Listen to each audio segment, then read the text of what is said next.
आपको याद है एक वो जमाना था जब हम एम्बेसडर कार्स में घूमते थे, जब हम फिएट कार्स में घूमते थे, और उसके बाद धीरे धीरे देखते देखते आज वो स्थिति है जब भारत की कंपनियां दुनिया की सबसे बड़ी कंपनियों को भारत के बाहर जाकर खरीद रही हैं और लैंड रोवर जैसी कारें भी अब भारतीय कंपनी बना रही है। क्या ऐसा रेल के क्षेत्र में भी हो सकता है? क्या रेलवे का कायाकल्प हो सकता है? यह सबसे बड़ा सवाल है और अभी तक जो आपने कहीं नहीं सुना होगा, ऐसी बहुत सारी बातें इस बजट के बारे में समझेंगे अगले 1.5 घंटे में। तो बने रहिए IBN 7 के साथ। मैं हूं आकाश सोनी। नरेंद्र मोदी सरकार के पहले पूर्ण रेल बजट पर पूरे देश की नजर थी। लंबे अरसे से महंगाई से परेशान लोगों को सुरेश प्रभु से अच्छी खबर का इंतजार था और ऐसी उम्मीदें बांधने वालों को सुरेश प्रभु ने नाराज नहीं किया है। रेल मंत्री सुरेश प्रभु ने आज लीक से हटकर बजट पेश किया है। पहली बार रेल बजट में किसी नई ट्रेन का ऐलान नहीं किया गया, यानी कि लोक लुभावन वादे करने से बची है यह सरकार। लेकिन सुविधा, सुरक्षा और भारतीय रेल के भविष्य के नजरिए से इस रेल बजट को बेहद अहम माना जा रहा है। क्यों, हम बात करेंगे आगे। हम आपको इस रेल बजट की पहले 10 बड़ी बातों से रूबरू कराते हैं। इस बजट में रेल किराए में किसी तरह की बढ़ोतरी नहीं की गई है। हालांकि विपक्ष का कहना है कि यह कम क्यों नहीं किया गया, उस पर भी बात करेंगे आगे। दूसरी बड़ी बात, पहली बार बजट में किसी नई ट्रेन का ऐलान नहीं किया गया है। तीसरी बड़ी बात, टिकट की कालाबाजारी खत्म करने के लिए अब 4 महीने पहले आप अपना टिकट बुक कर सकेंगे। चौथी बात, तकनीक की बात करें, टेक्नोलॉजी की बात करें तो 400 स्टेशनों पर वाईफाई देने की सुविधा का ऐलान किया गया है। पांचवा इंपॉर्टेंट पॉइंट, स्मार्टफोन पर जनरल टिकट बुक करने की भी सुविधा मिलने वाली है। छठी बात, यात्रियों के लिए हेल्पलाइन नंबर 138 का भी ऐलान किया गया है। सुरक्षा के लिए एक नया नंबर आ गया है 182, तो ये 2 नंबर याद रखिए, 138 और सुरक्षा के लिए 182। महिलाओं की सुरक्षा के मद्देनजर महिला कोच में CCTV कैमरे लगाए जाएंगे। नवी बात, बुजुर्गों के लिए और गर्भवती महिलाओं के लिए लोअर बर्थ कोटा बाकायदा अलग से दिया जाएगा। और 10वीं बड़ी बात इस बजट की, यात्रा से 15 मिनट पहले मुसाफिरों को SMS का अलर्ट भी मिलेगा। तो अगली बार आप जब जा रहे होंगे ट्रेन में तो बाकायदा आपके पास SMS अलर्ट आएगा। तो जाहिर है रेल मंत्री सुरेश प्रभु ने मोदी सरकार के पहले पूर्ण रेल बजट में भविष्य की नींव रखने की कोशिश की है। सुरेश प्रभु के रेल बजट में ना तो कोई लोक लुभावन घोषणा की गई है और ना ही यात्री किराए में कोई बढ़ोतरी की गई है। इसमें यात्रियों की सुरक्षा और सुविधाओं पर ज्यादा जोर दिया गया है। लंबे समय बाद ऐसा हुआ है कि बजट में किसी नई ट्रेन की घोषणा नहीं की गई है। रेल मंत्री ने अपने बजटीय भाषण में यह भी कहा कि नई ट्रेनों की घोषणा समीक्षा रिपोर्ट के बाद की जाएगी, जो संसद के इसी सत्र में आएगी। सबसे पहले आपको दिखाते हैं सफर की शुरुआत, यानी टिकट को लेकर रेल मंत्री ने क्या क्या खास किया है। एक बात लेकिन ये रिपोर्ट देखिए, उसके पहले याद रखिए, अगले 5 साल के अंदर 8.5 लाख करोड़ रुपए का निवेश ट्रेन के अंदर होने वाला है और उसी के जरिए सरकार का दावा है कि रेल का कायाकल्प हो जाएगा। अब देखिए ये रिपोर्ट।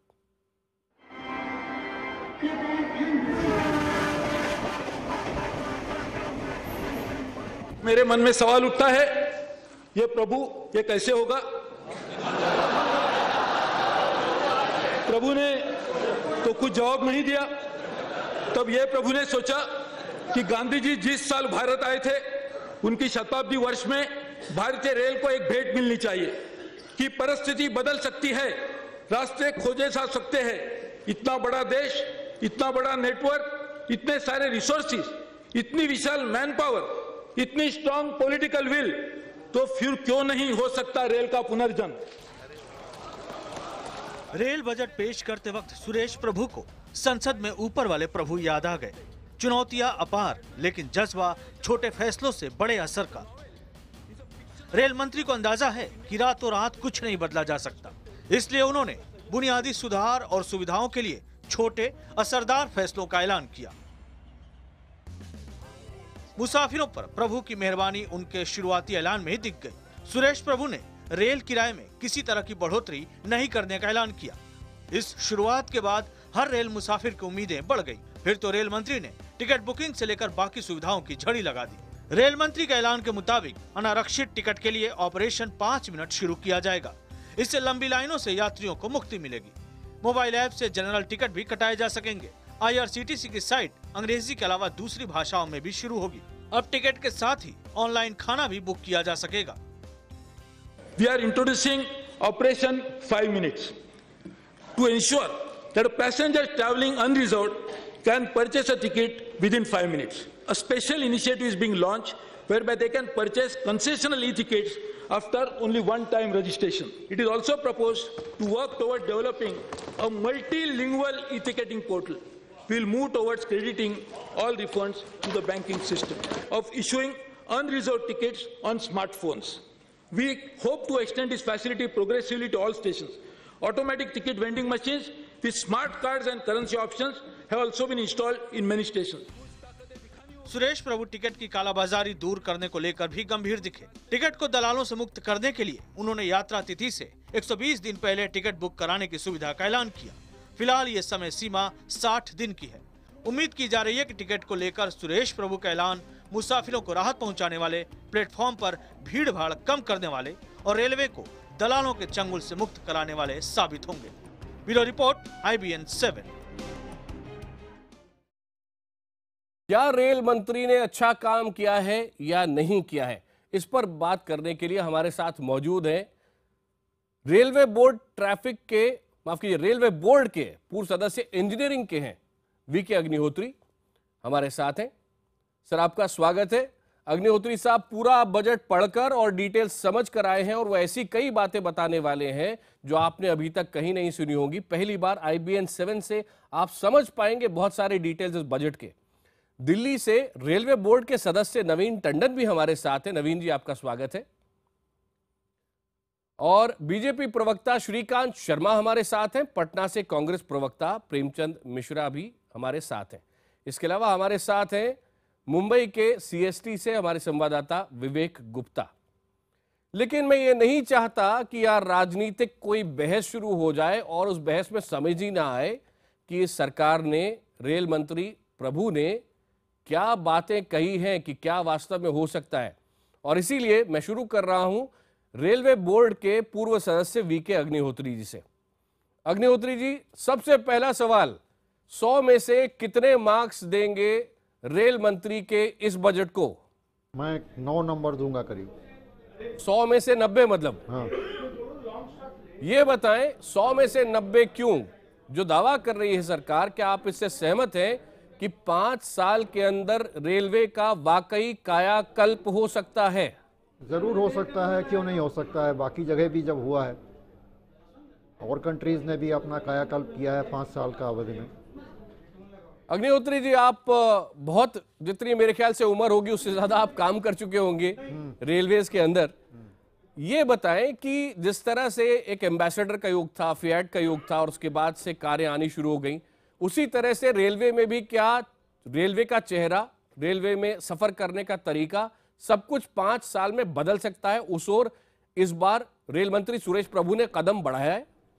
ऐसा है कि रेलवे में अभी तक जो भी नई टेक्नोलॉजी आती थी वो खरीद ली जाती थी और उसी को हम प्रयोग करते रहते थे जब तक कि दूसरी टेक्नोलॉजी ना हम खरीदें।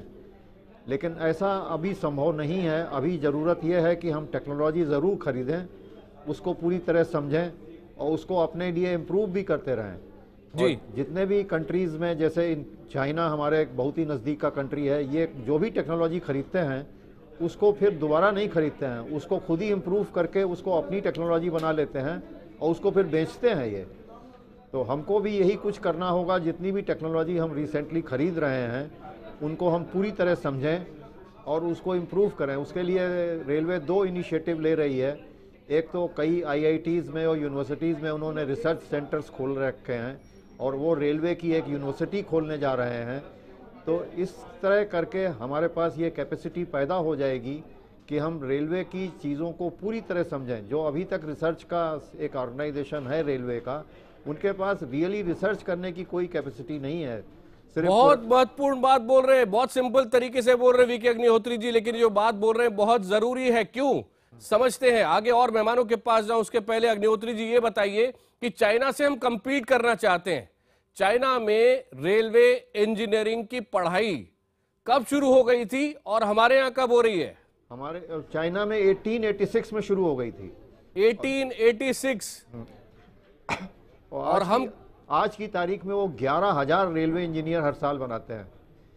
हर साल 11,000 रेलवे इंजीनियर हाँ। चाइना में बनते हैं। 1886 में इसकी पढ़ाई शुरू हुई थी और भारत अब यूनिवर्सिटी शुरू करने जा रहा है। 2015 में शुरू करने जा रहा है। 130 साल से तो यही चाइना आगे हो गया।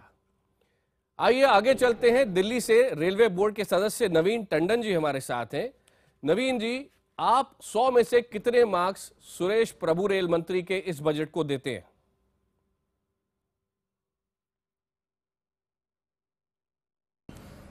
जी, हम तो 100% मार्क्स देंगे। ये निहायत ही पाथ ब्रेकिंग बजट आप, एक है। आप कुछ लोग कह सकते हैं कि ये तो आप ही का है क्योंकि आप तो रेलवे बोर्ड के सदस्य हैं, तो आप 100% दे रहे हैं, लेकिन थोड़ा समझाइए हमें कि अब मैं पैसेंजर को क्या मिलेगा। अब मैं यही कहने वाला था कि आप आप एग्जामिनी से पूछेंगे कि कितने मार्क्स का पेपर आया है तो वो तो 100% बताएगा ही नहीं। साल भर में तो साफ हो जाएगा ना, इसलिए मैं एक्सपर्ट से शुरू कर रहा हूं। ये वाला आप पिछले कई बजट उठा के देख लें, जो पाथ ब्रेकिंग ये बजट है वो इस हिसाब से है। नंबर 1, कोई भी पॉपुलिस्ट मेजर्स इसमें नहीं लिए गए हैं। जो मेन मुद्दा है हमारे इस बजट का, यदि आप बजट का आखिरी पैरा देखें कि सिर्फ ट्रांसफॉर्मेशन ऑफ रेलवेज, सिर्फ एक आइडिया को लेकर हमारे मंत्री जी ने ये बजट पेश किया है और उसके अंतर्गत उन्होंने पूरा ये बारीकी से समझा है कि हमारे रेलवे में क्या क्या चीज़ों की प्रॉब्लम है। उन्होंने पूरा उसमें नवीन जी हमारे साथ ही रहिए, हमारे साथ ही रहिए। एक चौंकाने वाली एक खबर है। समाजवादी पार्टी के अध्यक्ष मुलायम सिंह यादव ने रेल बजट की बाकायदा तारीफ की है। मुलायम सिंह कह रहे हैं कि बजट में लोक लुभावन घोषणाओं से बचा गया है। जो अभी अभी नवीन टंडन दावा कर रहे थे, रेलवे बोर्ड के सदस्य हैं, वही बात मुलायम सिंह यादव कह रहे हैं और वही कह रहे हैं कि इस बजट में नई ट्रेनों का ऐलान नहीं किया गया है। मुलायम सिंह यादव के मुताबिक ऐसा करके रेल मंत्री ने पुरानी घोषित योजनाओं को पूरा करने के महत्वपूर्ण संकेत दिए हैं। मुलायम ये भी कह रहे हैं कि सुरेश प्रभु रेल मंत्री ने अच्छा काम किया है।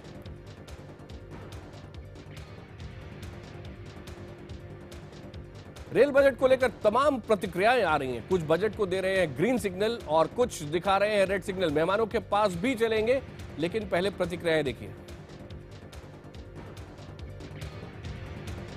उम्मीद में पानी फिर गया और मेरे ख्याल से बजट था ही नहीं, क्योंकि बजट में आंकड़े होते हैं, वो आंकड़े तो बताया नहीं। सही महीने में किराया कम होना चाहिए था, सिर्फ किराया नहीं, उसमें एक थोड़ा सा अंतर है। फ्यूल एडजस्टमेंट कंपोनेंट के बिना पे कह देना चाहिए था कि इतना 2%, 4%, 5%, मेरे हिसाब से 20%, शायद 20 से कम रहता, उतना उसमें मुआवजा मिलना चाहिए था। बजट को करीब 52% तक बढ़ाने का जो साहस किया है रेल मंत्री जी ने, इसके लिए वो बधाई के पात्र हैं। ये एक ड्रीम बजट है, तो ये इसको सिर्फ आईने में देखना है, क्योंकि उन्होंने कितने पैसे जमाने वाले हैं, कितने खर्च करने वाले हैं, कितना डेफिसिट है, एक मामूली एस्टिमेट ऑफ एक्सपेंडिचर भी नहीं दी है। पूरे रेलवे को सुधारने के लिए, रेलवे में दूरगामी परिणाम करने के लिए ये बहुत ही सराहनीय बजट है। इस बार भी रेलवे मंत्री ने बहुत नई घोषणाएं की हैं, लेकिन जो पिछले साल घोषणाएं की थी उसके बारे में उन्होंने ये नहीं बताया कि उन घोषणाओं को उन्होंने कितना लागू किया है। एचआरडी मंत्री के नाते आभार भी व्यक्त करना चाहूंगी कि रेल यूनिवर्सिटी की उन्होंने घोषणा की, उन्होंने 4 रिसर्च सेंटर्स की घोषणा की। उन्होंने आते ही जो है किराए बढ़ा दिए थे, तो हमें था कि किराया घटेंगे, किराया नहीं घटाया, जिससे कि यात्रियों में काफी निराशा हुई है। अगर ये रेल मंत्री पुरानी योजनाओं को, अधूरी योजनाओं को पूरा कर देंगे तो मैं इस बजट को अच्छा मानूंगा। लोक जनशक्ति पार्टी के सांसद चिराग पासवान है, सरकार की सहयोगी पार्टी है। देखते हैं रेल बजट पर इनका क्या कहना है। चिराग, विपक्षी तो ये आरोप लगा रहे हैं कि मंत्री जी एक नई रेलगाड़ी तक घोषित नहीं कर पाए। देखिए, विपक्षी आरोप लगाएंगे, लोकतंत्र हर किसी को अपनी बातें रखने का हक है यहाँ पर, बट हकीकत ये है कि मेरे हिसाब से युवा सांसद होने के नाते मुझे लगता है कि एक बहुत ही इनोवेटिव, बहुत ही आउट ऑफ द बॉक्स वाला बजट है, बहुत ही नई सोच लेकर आता है। लगातार हम लोग को आदत पड़ गई इतने वर्षों से कि जब भी रेलवे बजट आएगा, नई रेलगाड़ियों का, नई स्कीम्स की अनाउंसमेंट्स होगी, बट ये सारी चीज़ें कब धरातल पे आती है हम लोगों को पता भी नहीं चलता। ये एग्जिस्ट करती भी हैं कि नहीं करती हैं, वो नई रेलगाड़ियाँ फिजिबल प्रैक्टिकल हो पाती हैं, नहीं हो पाती हैं। पहली बार एक ऐसा रेल बजट सामने आया है जो हमारे एग्जिस्टिंग इंफ्रास्ट्रक्चर को मजबूत करने की बात करता है, जो रिसोर्सेज हमारे पास हैं उनको मजबूत करने की बात करता है, और कैसे हम कस्टमर सर्विसेज को बेहतर कर सकें। इस वक्त बीजेपी के प्रवक्ता श्रीकांत शर्मा हमारे साथ हैं और पटना से कांग्रेस के प्रवक्ता प्रेमचंद मिश्रा भी हमारे साथ हैं। प्रेमचंद जी, अगर पहले के आप बजट उठाकर देखें तो आमतौर पे कितनी नई ट्रेनें शुरू हुई हैं उसका अंदाजा आप इसी बात से लगा सकते थे ट्रेन देखकर कि जो रेल मंत्री हैं वो खुद कहाँ के, एक बात किस राज्य के हैं, और दूसरी कि किन किन राज्यों में चुनाव होने वाले हैं। इससे बची है इस बार सरकार, क्या इसके लिए आप सरकार की प्रशंसा करेंगे या नहीं? देखिए, अगर उन्होंने कोई नई ट्रेन नहीं दी है तो इसको आप प्रशंसा नहीं कर सकते हैं। मैंने उनके पूरे स्पीच को सुना है। एक ऐसा बजटीय भाषण था जिसमें बजट नहीं था, स्पीच ज़्यादा था और कोई क्लैरिटी नहीं है। आप कैसे रिसोर्सेज जुटाएंगे? आपने सिर्फ कहा है कि हम ये करेंगे वो करेंगे, लेकिन कैसे करेंगे इसका घोर अभाव है। तो उस हिसाब से अगर आप देखें तो कहीं ना कहीं निराशाजनक बजट हम इसे कह सकते हैं। पिछले दिनों आपने जो अनाउंसमेंट किया, जो आपका पहला बजट था जब आप सरकार में आए लास्ट ईयर जुलाई में जब आपने पेश किया था, उसमें जो घोषणाएं की गई आज 9-10 महीने के बाद उसकी चर्चा तक नहीं है कि आखिर उन अनाउंसमेंट्स का क्या हुआ। तो सरकार की विश्वसनीयता तभी होती है अगर आपने कुछ काम अनाउंस किए हैं और अगर वो पूरे हो रहे हैं तो लोगों को लगेगा कि नहीं, आपके ये 5 साल का है, 8 लाख करोड़ रुपए आप इसमें इन्वेस्ट करेंगे, इस साल आपने 1,11,000 करोड़ का रखा है, लेकिन ये पैसे कहाँ से आएंगे इसका कोई उल्लेख आपने नहीं, कोई विजन आपने उसमें क्लियर नहीं किया है। कहीं न कहीं क्लैरिटी का अभाव है। मैं समझता हूं ट्रेन नहीं देना। प्रेमचंद जी, मुझे पूरा विश्वास है आपके पास और भी बहुत सारी बोलने की है बातें, लेकिन मैं पॉइंट बाय पॉइंट ले रहा हूं। एक चीज श्रीकांत जी, जो जिस तरह से प्रेमचंद जी बोल रहे हैं और भी कई नेता विपक्ष से उठा रहे हैं और वो ये कह रहे हैं कि पैसा आएगा कहां से, पैसा जाएगा कहां पे, क्लैरिटी नहीं है। 1,10,000 करोड़ अगर आप वास्तव में निवेश कर सकते हैं ट्रेन के अंदर तो इस साल में ये बहुत बड़ी बात होगी, लेकिन ये पैसा आएगा कहां से?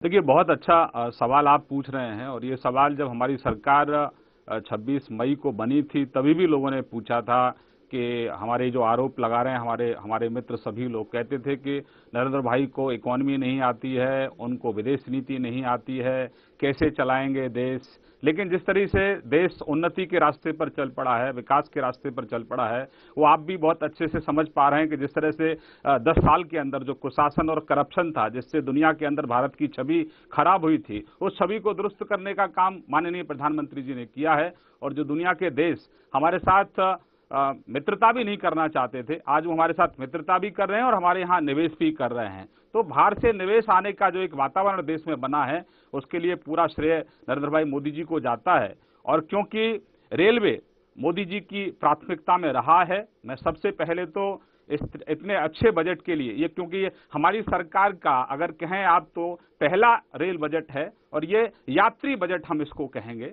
इसमें पूरी तरह से यात्रियों की सुविधा, किस तरह से वो सेफ तरीके से रेलवे में जर्नी कर सकें, उनको पूरी तरह से प्रशंसा करें श्रीकांत जी इस बजट की।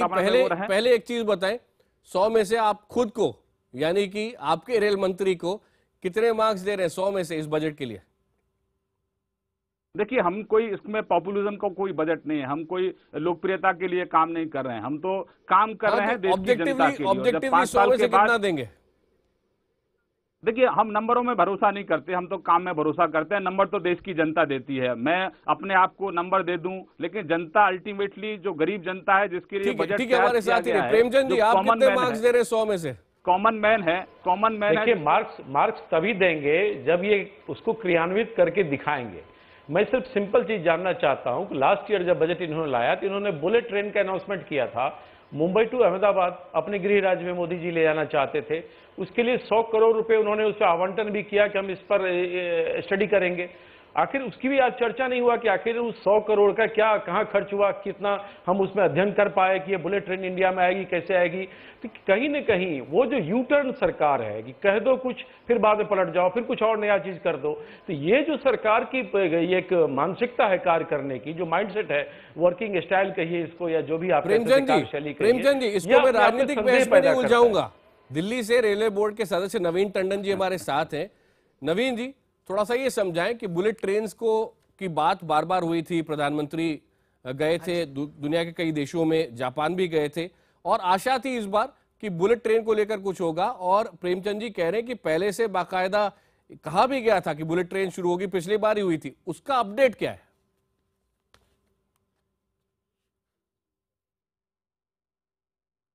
यदि आपने रेल मंत्री जी का भाषण सुना हो ध्यान से, तो उसमें बड़े स्पष्ट तौर पे उन्होंने कहा कि बॉम्बे अहमदाबाद के बीच की जो तेज गति की जो गाड़ी चलनी है उसकी रिपोर्ट बन रही है और इस साल के मध्य तक वो रिपोर्ट आ जाएगी और उसके पश्चात उस पर कार्रवाई की जाएगी। तो ये दिल्ली से अहमदाबाद के बीच जो हाई स्पीड ट्रेन है, ये बुलेट ट्रेन ही है या कुछ और है? जी, मैं मुंबई से अहमदाबाद की बात कर रहा हूं। मुंबई से अहमदाबाद, जी।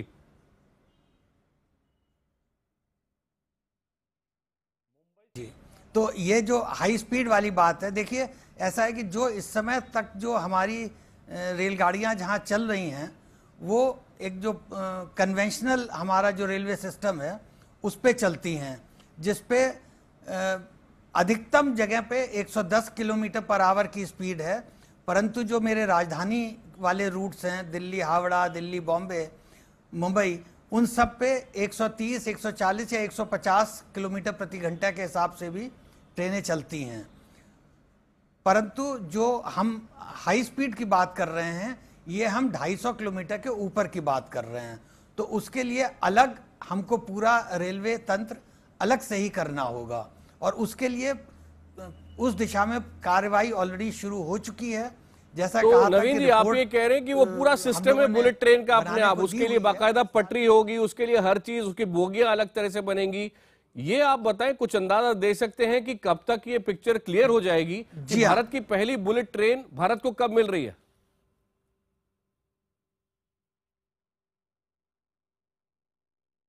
ये अभी मैंने आपसे जो बताया कि जब वो एक बार रिपोर्ट आएगी और उसके पश्चात हम लोग उस पर कार्रवाई शुरू करेंगे।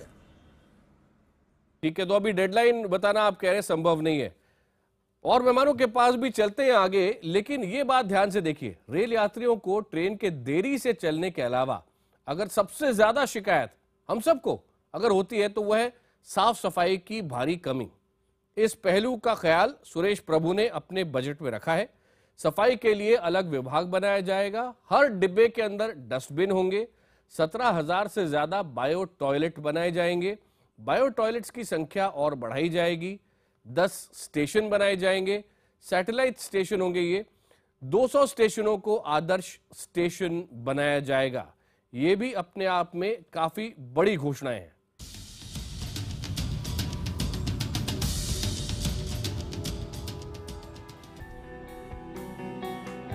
ये आप देख रहे हैं, ये आपको शताब्दी की याद दिला रहा होगा। कहा यह गया इस बजट के अंदर कि इन ट्रेन एंटरटेनमेंट भी आपको जल्द ही ट्रेनों के अंदर दिख सकता है। यानी कि जैसे प्लेन्स के अंदर आप बैठते हैं तो एरोप्लेन के अंदर बाकायदा आपके सामने एक स्क्रीन लगी होती है, उस पर आप फिल्में देख सकते हैं, गाने सुन सकते हैं, तरह तरह का एंटरटेनमेंट है।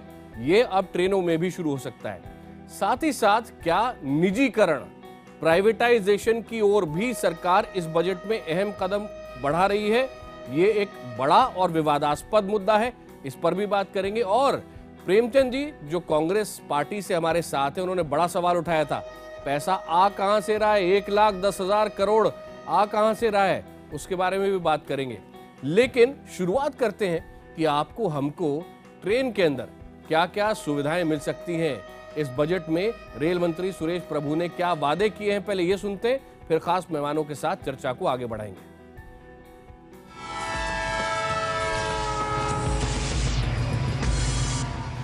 देश की लाइफलाइन अगर रेल है तो स्टेशन का सेहतमंद होना लाजमी हो जाता है। रेल मंत्री सुरेश प्रभु ने बजट भाषण में स्टेशन की शक्ल सूरत में बदलाव पर खासा जोर दिया। उनकी मंशा एयरपोर्ट से होड़ लेने जैसी दिखी। रेल मंत्री के मुताबिक 200 नए आदर्श स्टेशन बनाए जाएंगे।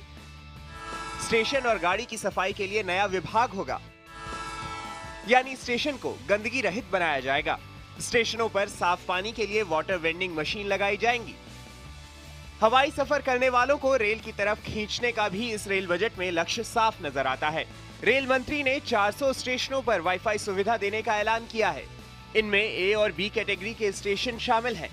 Station facilities. So far, 1,052 stations have been identified for upgradation of passenger amenities as station under model station scheme. It is proposed to include 200 more stations under the scheme immediately. Wi-Fi at all A1, A category stations are being provided. Further, as a part of Digital India initiative, we will be providing this to category B stations as well. अक्सर ऐसा देखा जाता है कि यात्री station और platform पर तो पहुंच जाते हैं, लेकिन वहां के शोर शराबे में उन्हें ट्रेन की आवाजाही की सूचना नहीं मिल पाती।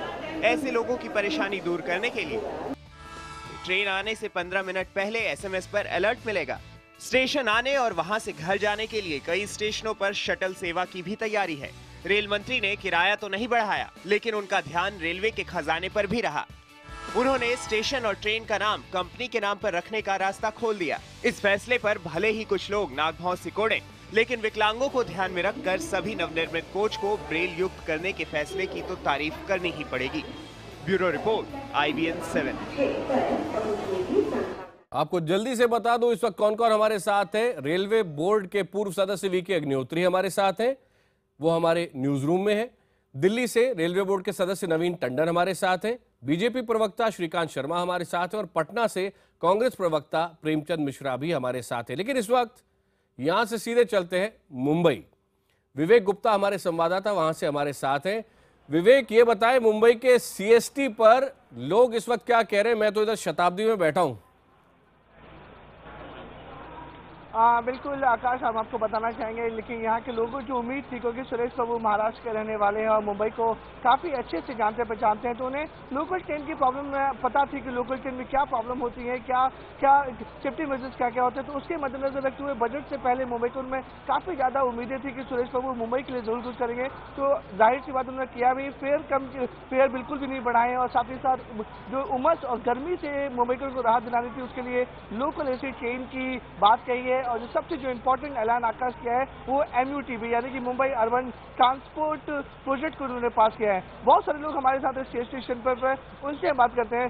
सर, आपसे जानना चाहेंगे कि ट्रेन का भाड़ा नहीं बढ़ा, लोकल जो ट्रेन है वो AC हो जाएंगी, क्या आप इस बजट से खुश हैं? ना, बम्बई वालों को बहुत खुश था जब आफ्टर लॉन्ग टाइम बम्बई से रेलवे मिनिस्टर मिला। अपना घर का फैमिली मिल गया। बम्बई वाला के लिए बहुत कुछ सोचेगा, बहुत कुछ करेगा। अभी बम्बई में लोकल ट्रेन में इतना मुसीबत है, पब्लिक को चढ़ने के लिए भी मुश्किल है। यंग लड़का भी चढ़ से, एजेड आदमी तो बहुत मुश्किल है। रेलवे मिनिस्टर से था कुछ ट्रेन इंक्रीज करेगा, 12 डब्बा का 16 डब्बा करेगा, कुछ भी किया नहीं। AC ओनली पैसा वाला के लिए, गरीब मिडिल क्लास के लिए कुछ भी फायदा नहीं हुआ। हाँ, पब्लिक दुखी हो गया, नाराज हो गया। रेलवे मिनिस्टर के इतना आवाज पहुंचाने की कोशिश करूंगा, कम से कम बम्बई के लिए कोई लोकल ट्रेन बढ़ाइए। और हार्बर लाइन में जितना भंगा डब्बा है उधर फेंक दिया। हार्बर लाइन को पूछता भी नहीं है। और हार्बर लाइन के लिए पनवेल से कर्जतवाल पुणे का वो लाइन एक्सटेंशन करना चाहिए। ये लाइन में बम्बई का जनता को कम से कम 30 किलोमीटर कम हो जाएगा। बम्बई से पुणे जाने के लिए रेली पैसेंजर डेली आता है, बाई कर्जत से 100 किलोमीटर है, बाय पनवेल से 70 किलोमीटर है। इसलिए रेलवे मिनिस्टर के पास से बम्बई वाला बहुत आशा किया था, ये बम्बई का पब्लिक के लिए हमारा मिनिस्टर मिला, बहुत कुछ करेगा। आपसे समझना चाहेंगे कि ये जो रेल बजट हुआ है, क्या उम्मीदें हैं, क्या आप खुश हैं उससे? जैसा कि सभी को उम्मीद था कि बीजेपी गवर्नमेंट आएगी और अच्छे दिन लाएगी। मोदी साहब ने जो आश्वासन दिया था और जो हमारे रेलवे मिनिस्टर प्रभु साहब हैं, उनसे काफ़ी लोगों की आकांक्षाएं थी, लेकिन आज उन्होंने जैसे एक फुग्गा में हवा भरा रहता है वैसे उड़ गया, फुग्गा फूट गया। और फूटा कैसे? भाड़ा नहीं बढ़ा, नहीं लोकल कैसे बोल सकते? आज की जनता ये चाह रही है कि हमारा अगर 2 पैसा बढ़ता है तो हमको सुविधा अच्छी मिले। सुविधा के लिए हर लोग कमाते हैं, सुविधा यदि नहीं क्या है, जैसे चाहिए हमारे विवेक senior इनको? citizen क्या हैं जो चीजें चाहिए? ट्रेन में जर्नी करते हैं, हमारी महिलाएं बहनें हैं, तो आपको क्या चीज सुविधा में क्या चाहिए? हमें सुविधा में अच्छा सिक्योरिटी चाहिए, जो कॉन्ट्रैक्ट पे इन्होंने दिया सिक्योरिटी की बात सुरेश प्रभु जी ने की, बोले कि सीसीटीवी कैमरे लगाएंगे, जितने भी स्टेशन है वहाँ पे सिक्योरिटी पर्सनल बढ़ाएंगे। इन्होंने अपने भाषण में सब बातें कही हैं। लेकिन उन्होंने जो बताया वो सही ढंग से इम्प्लीमेंट नहीं होता है। जैसे कि आप आए दिन अगर मेल ट्रेन में जर्नी करते हैं, इन्होंने कॉन्ट्रैक्ट A to Z को दिया गया है, लेकिन तो आकाश आप देख सकते हैं कि जो लोग हैं यहाँ पर, उनका साफ तौर पर कहना है कि सुरेश प्रभु ने जो अपने बजट में कहा है, क्या वो सारी बातें इम्प्लीमेंट हकीकत में होती है नहीं, वो आने वाले दिन में पता चलेंगे। तो यही इनका सवाल है मुंबईकर्स का। बिल्कुल विवेक, लेकिन लोगों से हम और भी आगे सुनना चाहेंगे, अगर वो गुस्सा भी है तो भी सुनना चाहेंगे कि क्या क्या चीजें वो इस सरकार से चाहते हैं। कुछ सवाल अभी अभी हमने सुने। इससे पहले कि आगे बढ़े, प्रेमचंद मिश्रा जी, ये मिक्स्ड अभी तक व्यूज आ रहे हैं, लेकिन लोगों में नाराजगी भी है।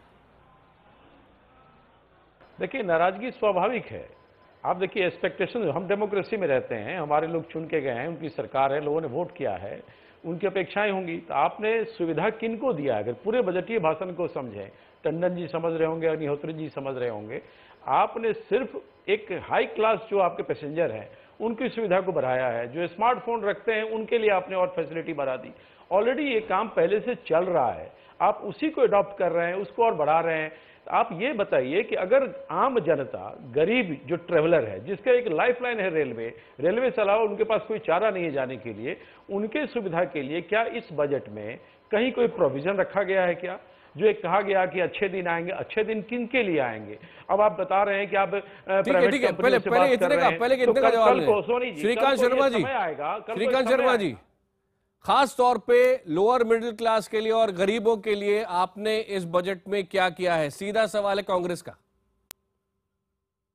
आकाश जी, ये उन्हीं का बजट है जिनके बारे में आप चर्चा कर रहे हैं, क्योंकि आज इस देश का प्रधानमंत्री जो है वो गरीब परिवार से आता है। ये जो आज वर्तमान में जो बजट है वो पूरा आम जो कॉमन मैन है उसी के लिए है। इसमें कहीं एक तो इसमें कोई यात्री किराया नहीं बढ़ाया गया, दूसरा इसमें जो यात्री के लिए सुविधाएं चाहिए, हर जो लोकल डिब्बा है, चाहे लोकल डिब्बा है चाहे एसी डिब्बा है, उसमें जो कॉमन मैन है उसका बहुत ज्यादा ध्यान रखा गया है, उसकी क्वालिटी का ध्यान रखा गया है, उसकी सेफ्टी का ध्यान रखा गया है। और जहां तक हमारे मित्र बुलेट ट्रेन की बात कर रहे थे, इस बजट में 65,000 करोड़ का बजट है बुलेट ट्रेन के लिए, और आने वाले 2 साल के अंदर उसका पूरा जो रोड मैप है वो तैयार होगा। और अभी जो 9 ट्रैक जो हमने आइडेंटिफाई किए हैं, जिन पर आप जो है 160 से 200 किलोमीटर प्रति घंटा की रफ्तार से ट्रेन चलेगी। बिल्कुल, इस पर और मैं आता हूं। एक बड़ा विषय इसमें, एक सुन लीजिए जी, बोले आप, दूसरा बड़ा विषय इसमें आता है कि हम जो अभी तक जो रेलवे कैरी करता था, 21 मिलियन यात्रियों को रेलवे प्रतिदिन सुविधा देता है। अब इसको 21 मिलियन से हमने 30 मिलियन तक बढ़ाया है। जो लोग इसमें रेल में सफर करते हैं, अब वो 30 मिलियन लोग सफर कर पाएंगे आने वाले समय में। वहीं दूसरी तरफ हमने जो रेलवे का ट्रैक है, जो आजादी से लेकर अब तक सिर्फ 15% बढ़ा है, उसको हमने 20% को रेलवे ट्रैक को आगे बढ़ाने का प्रावधान अपने इस बजट में रखा है। नंबर तीन कि अब तक जो माल ढुलाई होती थी रेलवे से, वो 1000 करोड़ टन की माल ढुलाई हो सकती थी, अब उसको हमने 1500 करोड़ टन तक किया है। तो ये सब सुविधाएं आप बाकायदा पूरी लिस्ट बना के लाए, बाकायदा हमने सुना। मैं कहता हूं कि दुष्प्रचार कांग्रेस बहुत करती है, ये लगातार इंडस्ट्री का विरोध करती है, बहाने बहुत बनाती है, लेकिन 10 साल में आपने रेलवे को क्या दिया? नहीं, प्रेमचंद जी कुछ बोलना चाह रहे हैं। प्रेमचंद जी बोलिए। कुछ नहीं बोलेंगे, इनको जनता छोटा सा सबमिशन है। जब भारतीय जनता पार्टी के लोग चैनलों में आगे कहते हैं कि हमने रेल भाड़ा नहीं बढ़ाया, अरे आपने पिछले साल जुलाई में 14% बढ़ाया था, अभी 7 महीने पहले, और उसमें डीजल की कीमत क्या थी, और आज डीजल 10 रुपए सस्ता हुआ है। तो आपने भारतीय नागरिकों को, भारतीय यात्रियों को इस बजट में रेल भाड़ा बढ़ाना नहीं, आपको घटाना चाहिए था। आप क्या बात किए जा रहे हैं? आप लोग गरीबों की बात करते हैं और अमीरों का पॉकेट भरते जा रहे हैं और गरीबी गरीबी बात कर रहे हैं। आप गरीबों की बात करना भारतीय जनता पार्टी छोड़ दे। आप लोग समझ गए आपको। आपने मुंबई के लोगों का रिएक्शन नहीं देखा? मुंबई के लोग क्या कह रहे हैं, जो सुरेश प्रभु के इलाके के लोग क्या बोल रहे हैं, आपने रिएक्शन नहीं देखा लोगों का? अभी भी उन चीजों को पढ़िए जो दीवार पे साफ दिख रहा है। दिल्ली की जनता ने आपको उखाड़ के फेंक दिया है। समझा करिए बातों को, देखिए सिर्फ घोषणा मत करिए, इंप्लीमेंट देखिए। फिर ये चर्चा को डाइवर्ट कर रहे हैं। ये जो डाइवर्ट नहीं है, आप मुझे बताइए ना, आप बुलेट ट्रेन के बारे में गलत बात क्यों बोल रहे हैं? इस बजट में बुलेट ट्रेन की चर्चा नहीं हुई है। टंडन जी बैठे, टंडन जी बतावे क्या कहीं बुलेट ट्रेन के बारे में कोई प्रोविजन किया? दोनों के पास आ रहा हूं, श्रीकांत जी आपको भी।